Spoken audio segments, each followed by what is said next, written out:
We are in Marion, Illinois to visit the last steam-powered short line in the U.S.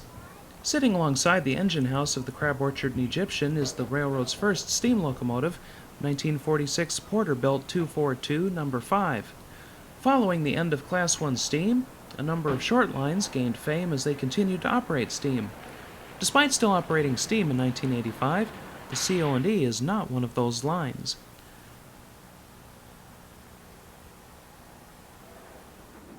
The Crab Orchard and Egyptian began as a tourist line in 1973, hauling passengers with number 5, which was then a saddle tanker.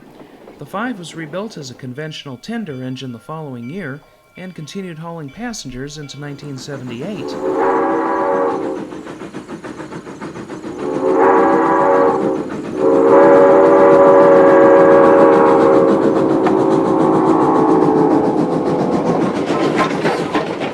In 1977, the railroad took over freight operations from the Illinois Central Gulf, which had wanted to abandon the line upon which the C.O.E. had been a tenant since its inception.